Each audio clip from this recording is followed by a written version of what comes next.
Welcome to Taste Porto Bites and Insights Podcast. My name is Ricardo. I'm your host, and today we have a very special guest, Bernardo. Hello, how you How doing? do you feel? I feel good. It's Yes, early morning. it's early morning, and in my clock, it's like early morning. You're Yeah. correct. Very well. And tell me a little thing about you. You're from Porto? Yeah, born and bred. Yeah. So, um, I was born in 87. I was actually born in a street where not a lot of people are born. I was born in Avenida dos Aliados. You were born in the main avenue of the city? Yeah. How come? There was a clinic there that closed the next year, so I'm one of the last ones to be born there. You were born, and then they said, okay, we have to finish this. Like, It's enough. Enough. We did well enough.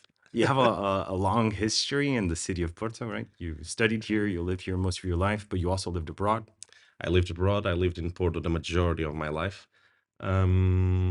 Yeah, I lived in London for a couple of years as well, during a fantastic time called Brexit, and right before COVID. So it was quite an interesting take. What a nice moment to be Um, living there. I'm perfect with timing normally. Very well. And what made you leave from Porto to London?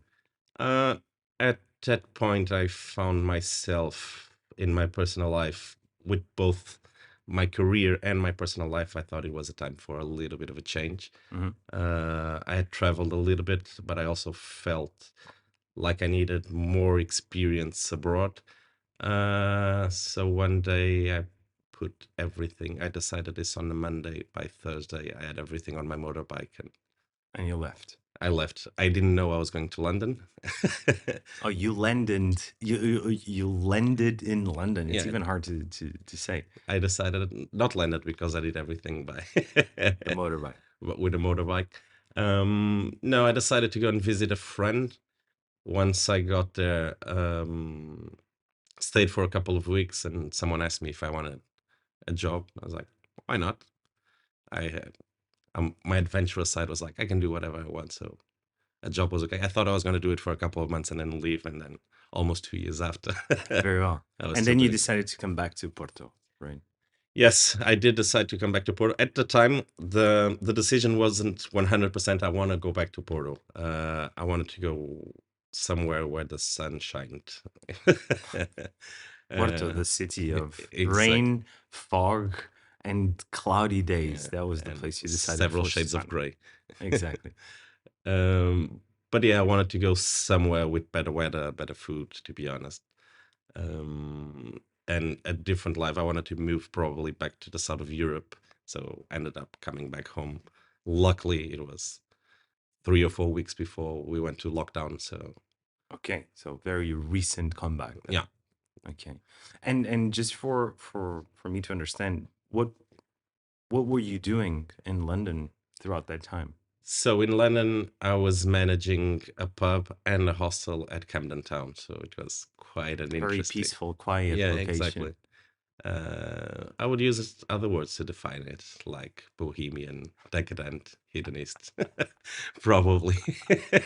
Those And would be the words I would choose. But you felt home, like a Porto native in Camden. a little bit. I felt closer to the older Porto, probably the Porto that we knew downtown, than the Porto that I found when I came back.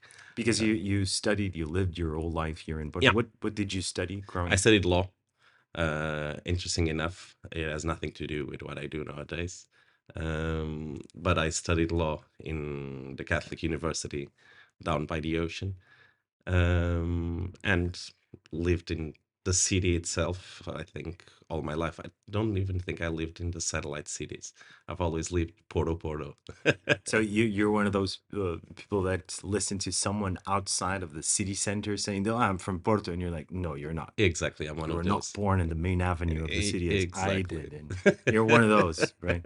Yeah. Right, like always putting people into place. Why do you think people from Porto naturally do that?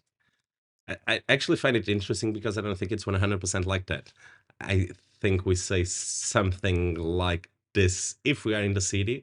The moment we cross from Espinho down, if someone says, "Oh, I'm from Porto," you don't care if they're from Maia or from Gondomar anymore.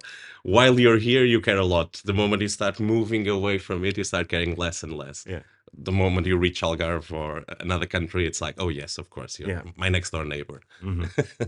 And because you studied law and all of a sudden you're managing a pub and a hostel in Camden, how do you travel from point A to point B? That came to be 8 years before that Hmm. that experience, if I'm not wrong, 8 or 9 years. Um, Once I finished my degree, I wanted to do a sabbatical. Hmm. So maybe 6 months to a year. I had to do my bar exams. I wanted to do my masters. There was a lot. I had a lot on my plate, academic wise, and I decided, okay, let's take a step back and decide what I'm gonna do. Um, at that point, I had a friend that started working in a hostel, doing night shift, and he said like, they're looking for someone to do a couple of nights. Why don't you do it? You're not doing anything. Are you gonna travel? I said, I haven't decided. Let's see. I started doing it. I did in the beginning for 6 months or 7 months. I'm not sure. Went back to law, did my internship in a law firm, and so on. It got to a point where they still needed someone to do a couple of nights as extra.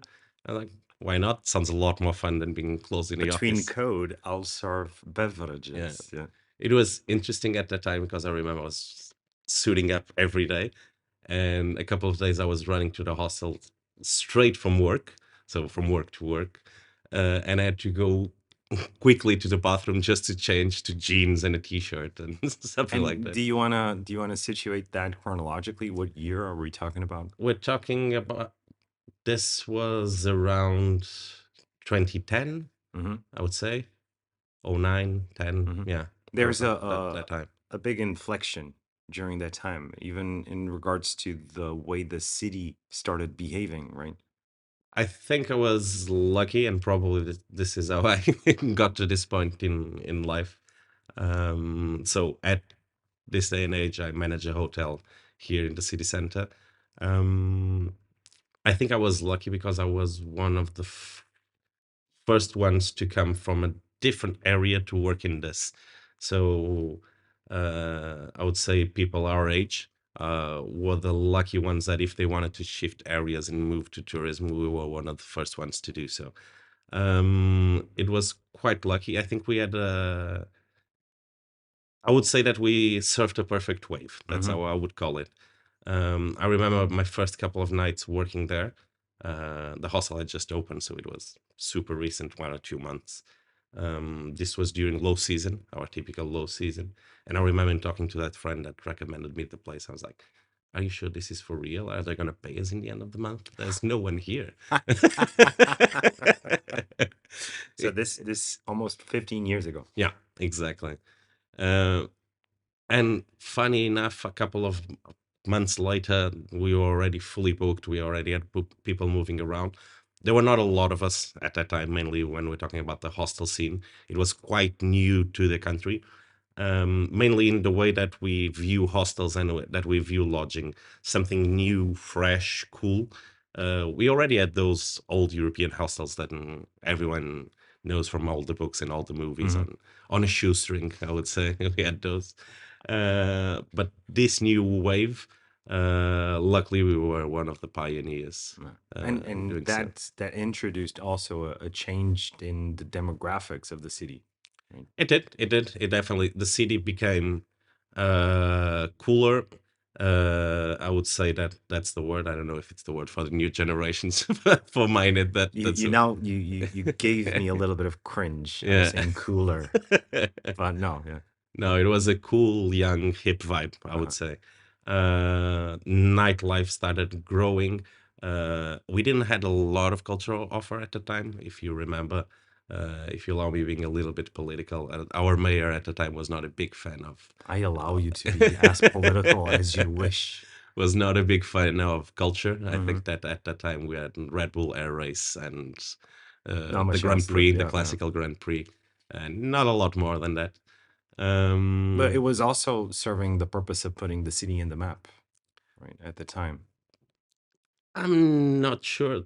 Red Bull Air Race, yes, of course. You had images of the city worldwide, and you saw, uh, weirdly enough, we're always selling the same area of the city, which is Hmm. always Ribeira. Yeah. It's let's see the bridge and let's see those little colorful houses and the river, and this is what who we are, which I don't think we are.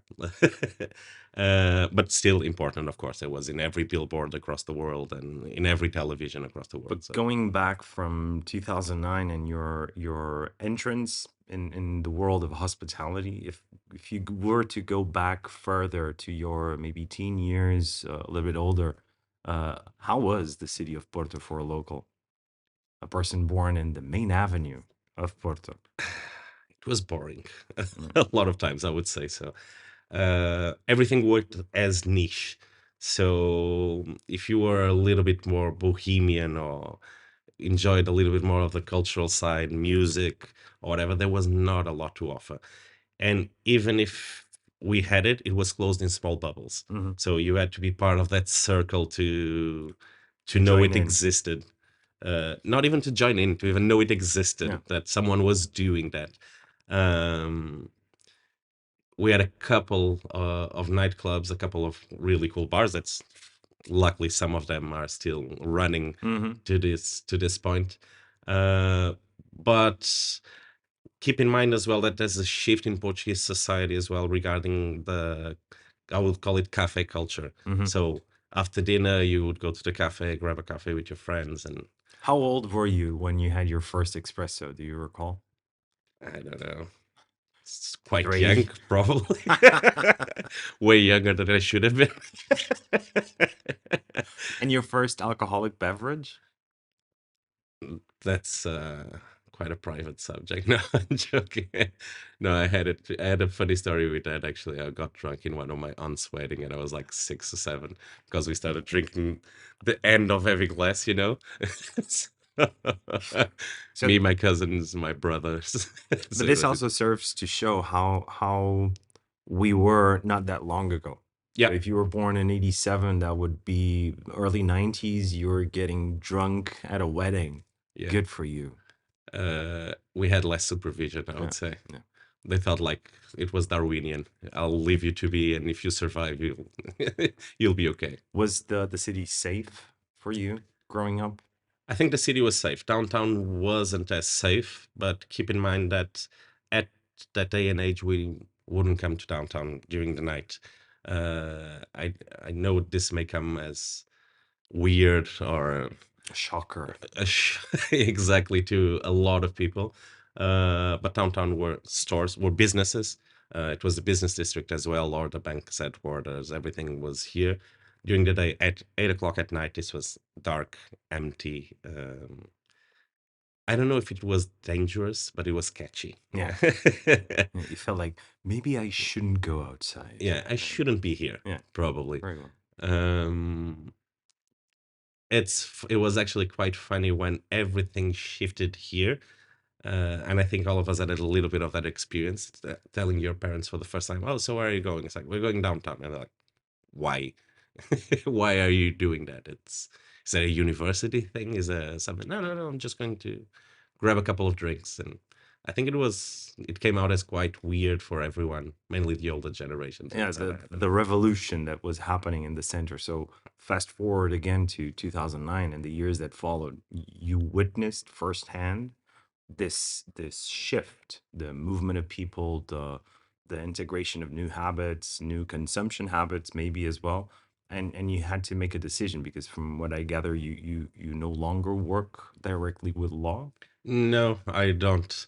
What was Uh, the fork in the road that made you opt out of law? I got a point when I had two offers. So at the law firm that I was, they offered me to do a couple of internships in, I won't mention the name of the companies, but some Mm-hmm.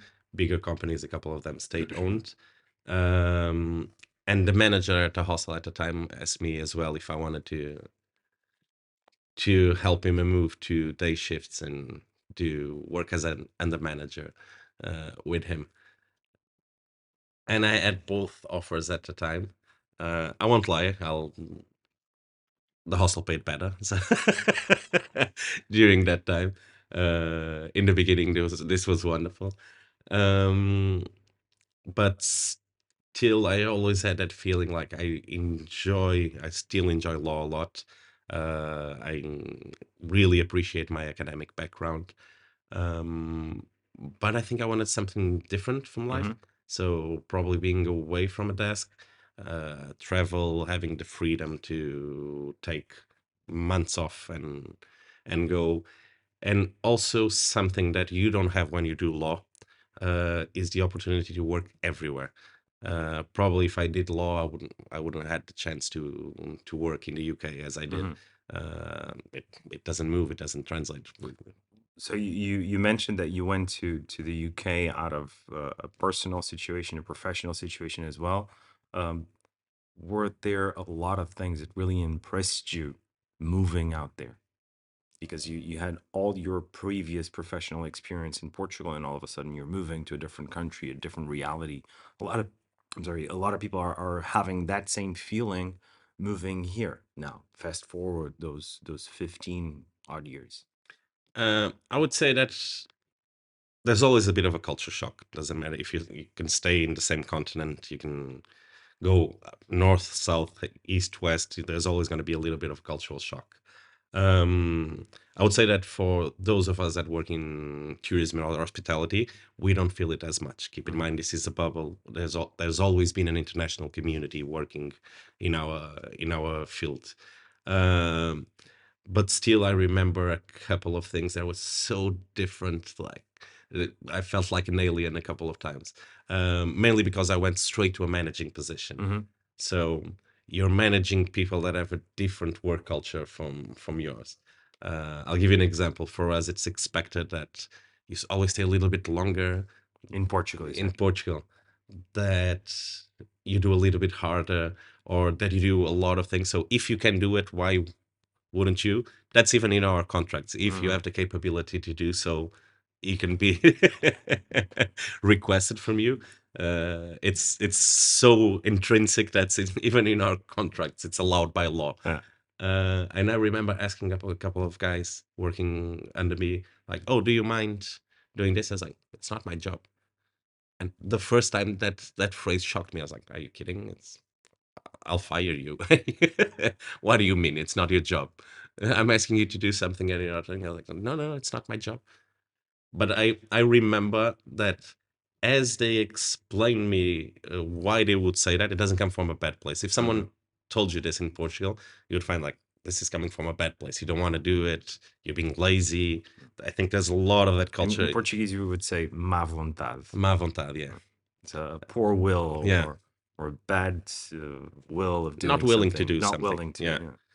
Um, but there, as I remember this with my right arm, it was actually my right arm working there, Greg.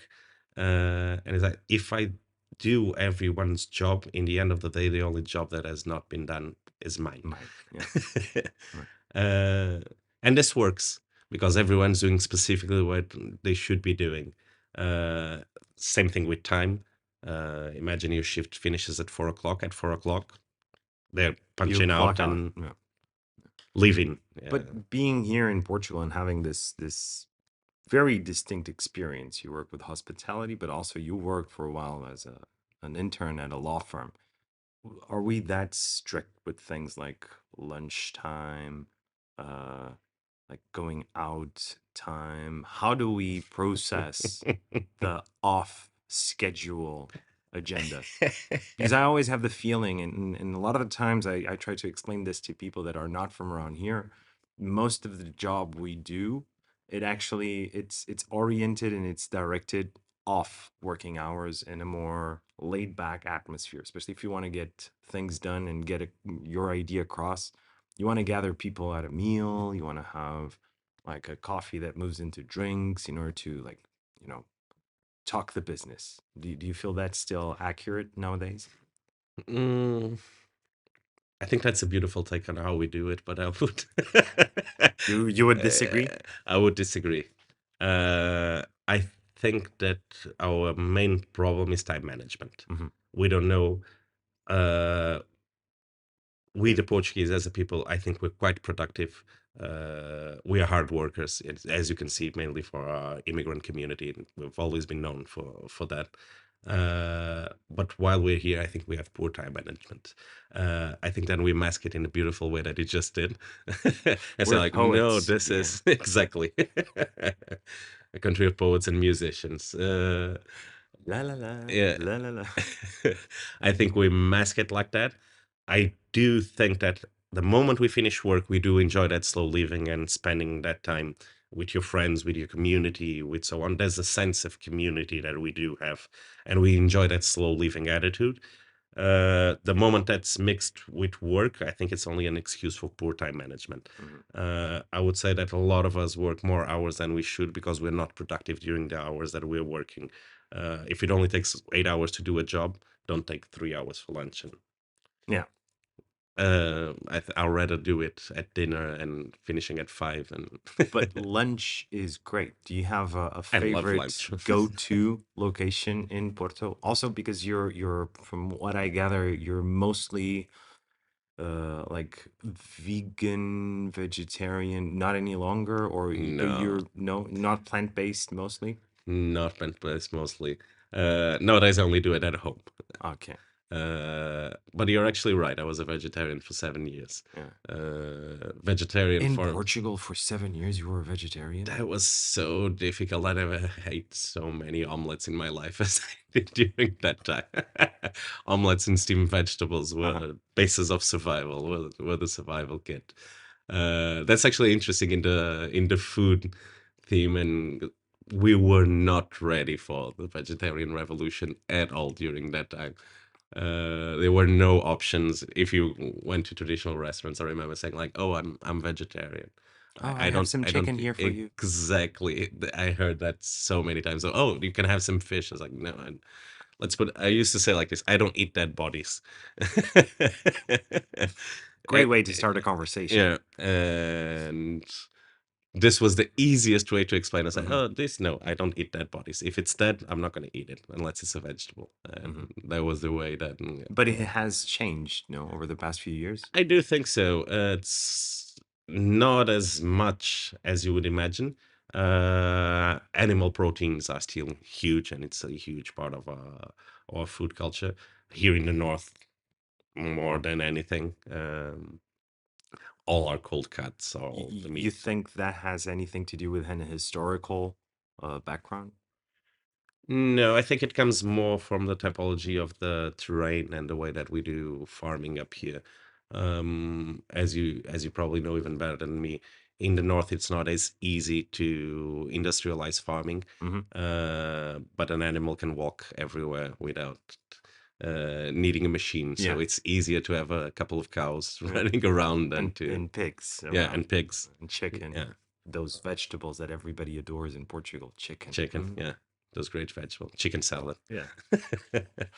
But is there any place you often see yourself going back for lunch? Even from the time where you were a vegetarian and they served you an omelet with steamed Let's not veggies. talk about those days. Let's talk about happier times like nowadays where when I eat everything. I go quite often to Conga Hmm. these days. I would say it's close to work. It takes me sometimes 10 minutes to grab lunch. A couple of bifanas, ask for a little bit more of their piri piri to add to the bifana. I like it really, really spicy. Um, have it at the counter, have a quick conversation, and then probably sit down at the terrace somewhere and grab a coffee, and then doing that slow part of the lunch. Funny enough, I think that's the place where I go most often these Yeah. days. It's close to work. It's It has all the conveniences of exactly, an industrial city that needed to serve quick, fast, and good, exactly. and flavorful. So I do grab nowadays a lot of sandwiches. Maybe that came a little bit.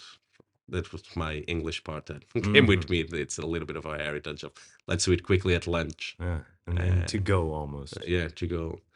But yeah, I would say like, any place you go to for like proper silverware meal. depends on how much I want to spend. If I want to spend a little bit of money, I'll probably go to Abadia. Mm-hmm. I think Abadia it has been consistent for 80 years. I think you cannot argue with that. But it's like this massive traditional Portuguese restaurant that's like an abbey. Even the name, it's abbey. Exactly. You have a big monk receiving you at the door, and they serve pretty much everything that's in the cookbook of Portuguese I traditional would say so. That's our Pantagruel, yeah. Yeah.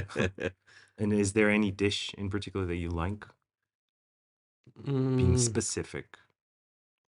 I love veal. Veal.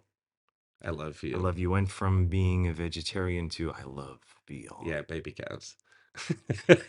Exactly. Huge shift.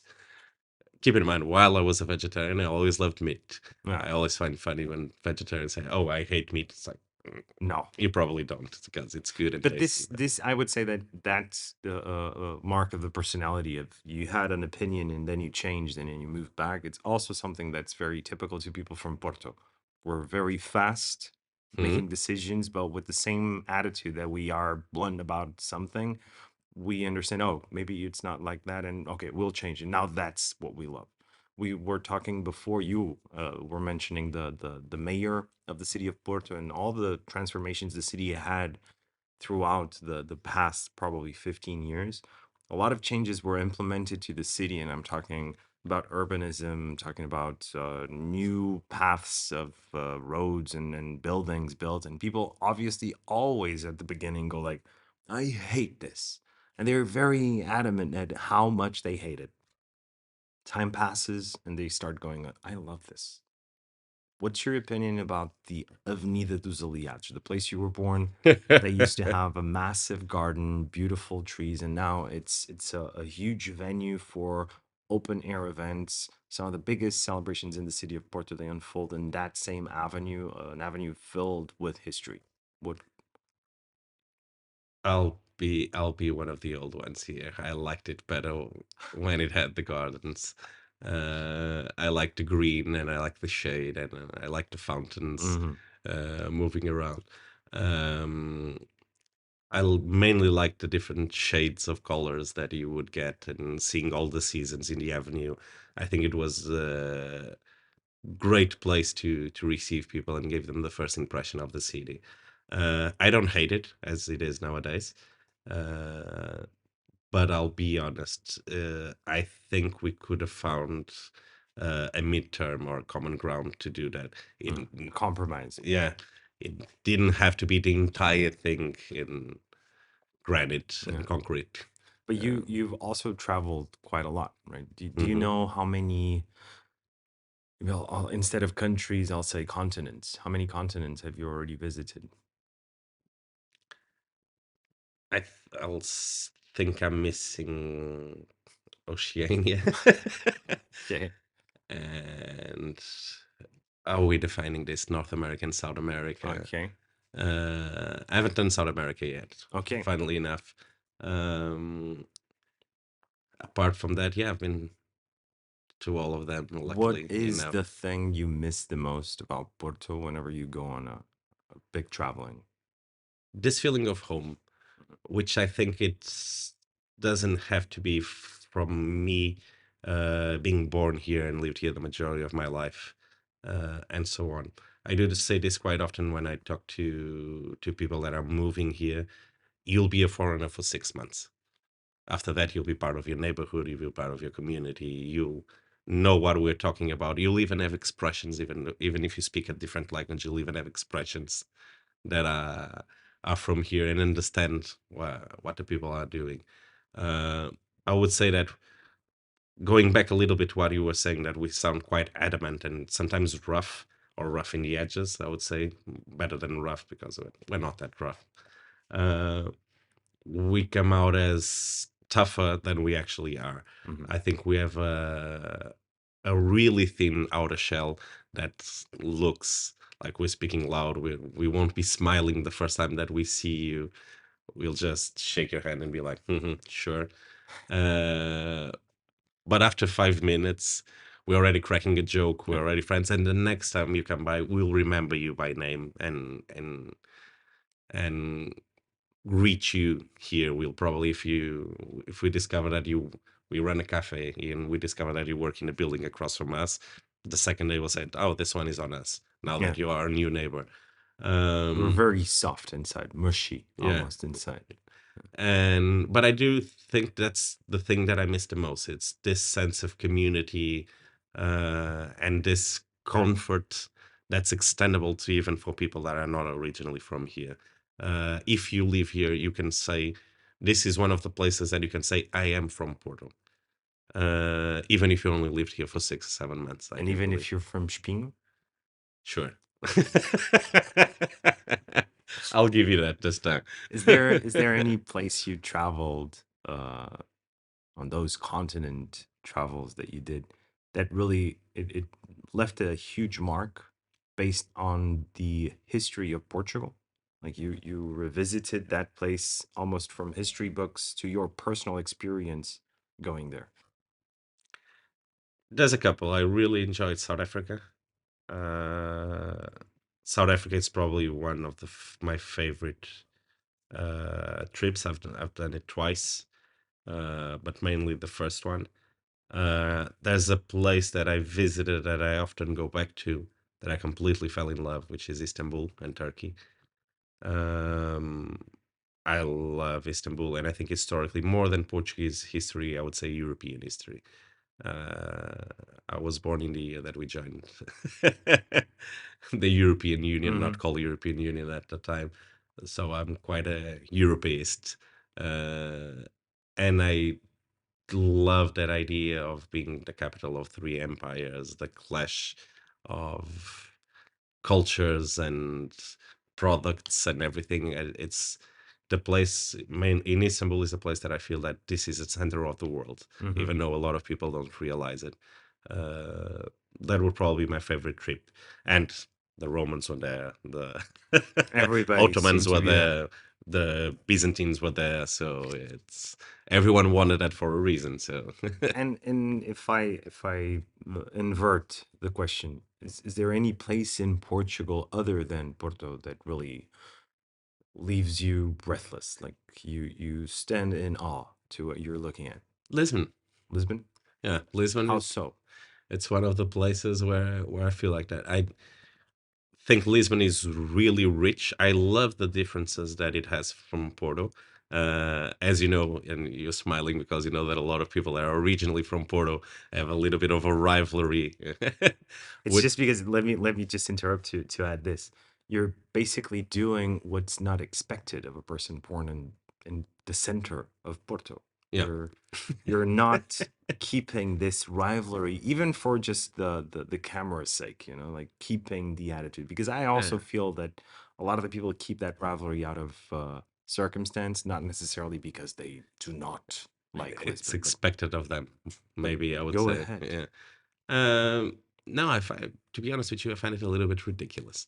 There are a lot of things that I prefer from Porto. I think people are nicer here, but then again, it's a smaller city as well. Um, We're huge. I'm joking, no. joking. Sorry. But Lisbon, it's a great city.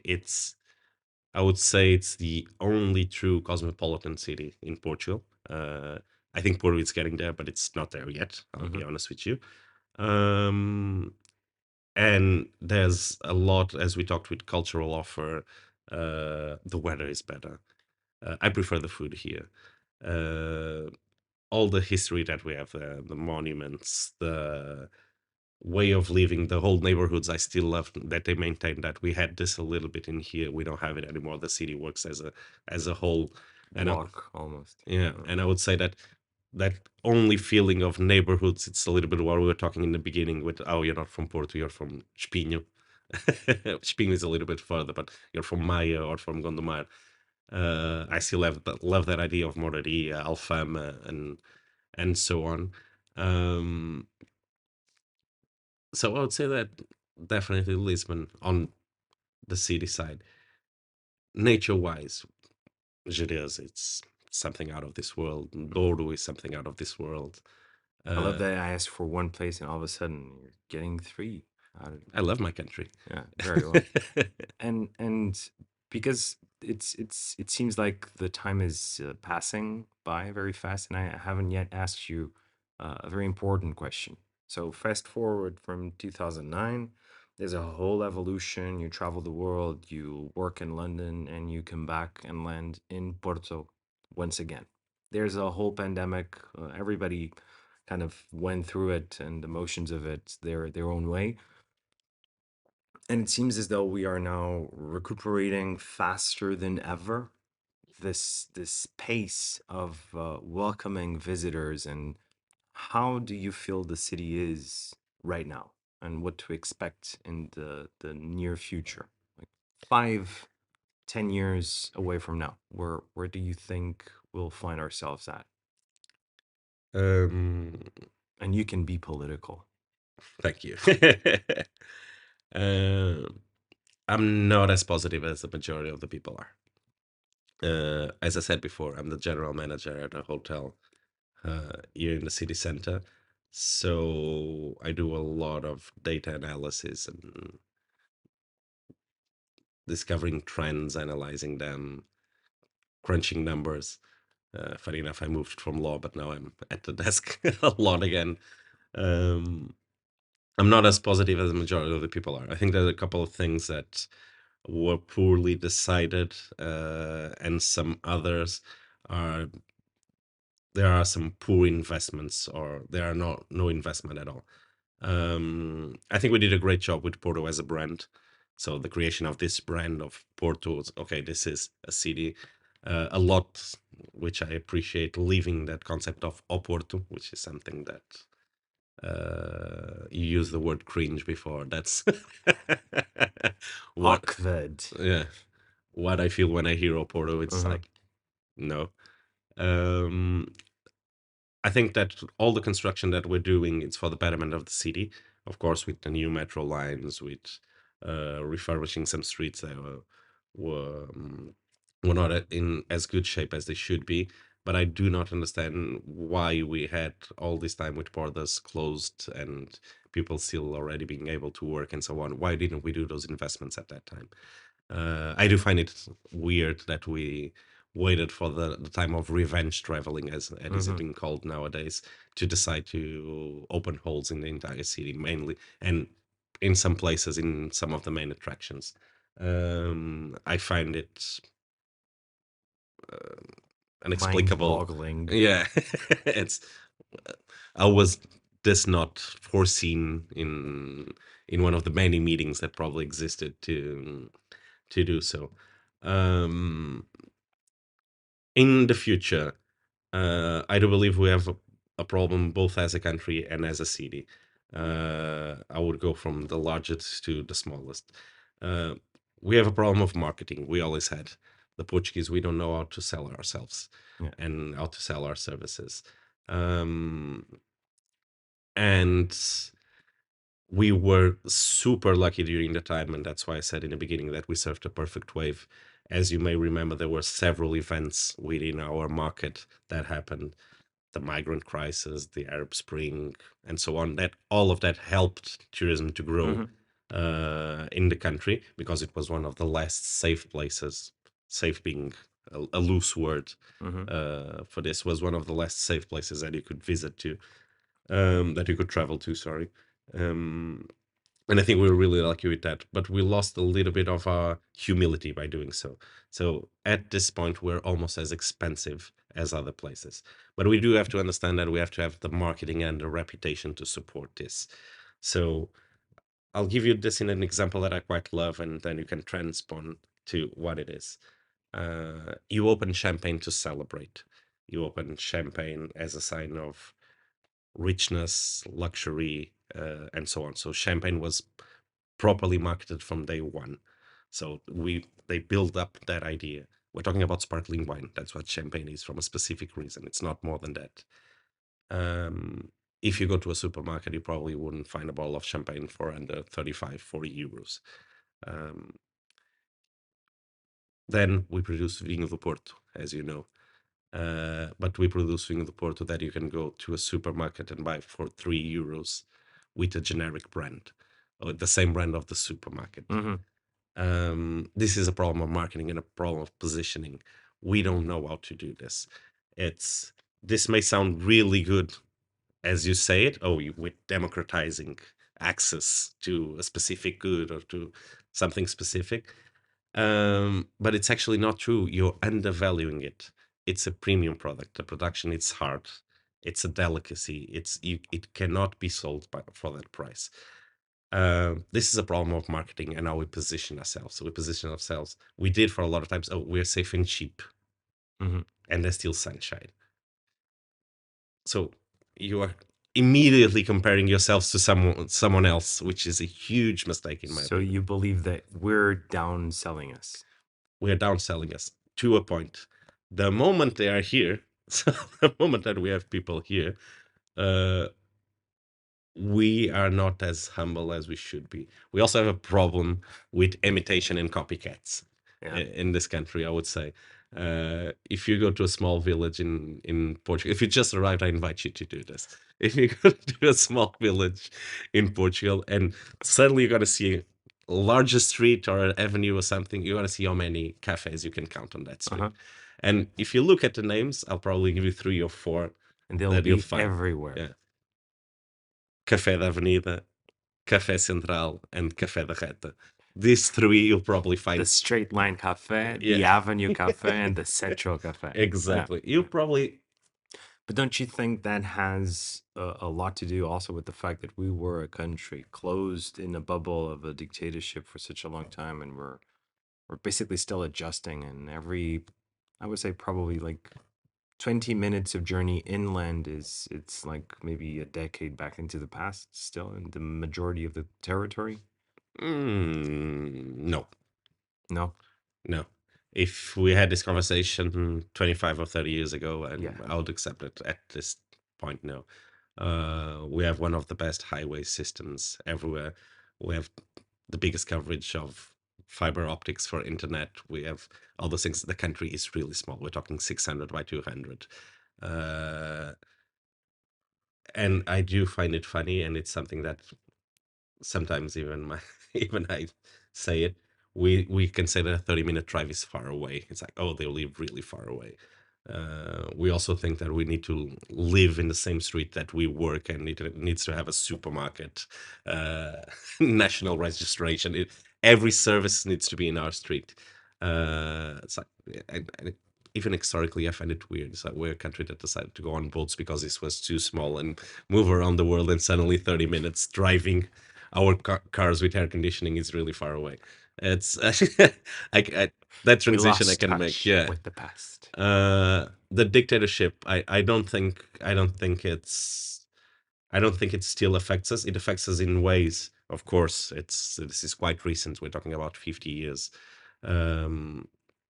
But I don't think it is as present as you would imagine. I don't think people are isolated as they were.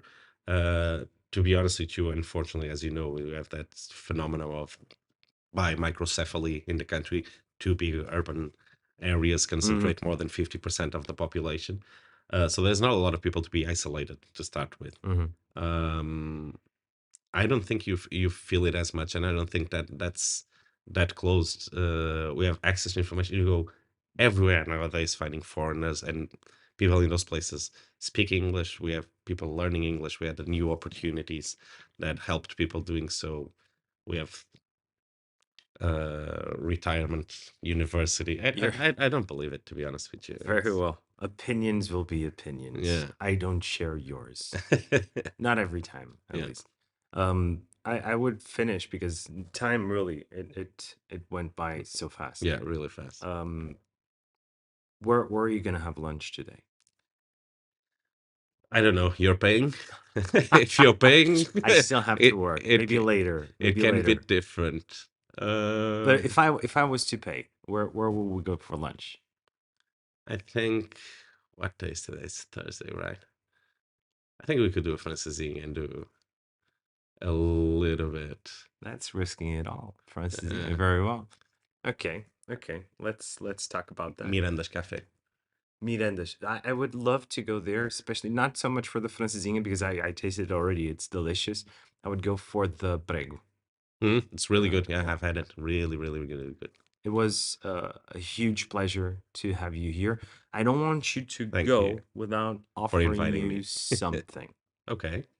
You of course know the tradition of swallows in Portugal and how symbolic they are. Do you have any of these tattooed in you? No. No, no, I don't You have have to it think yet. about it. So here's a swallow, great symbol Thank you of so the need much. of coming back. You came back all these times. Also True.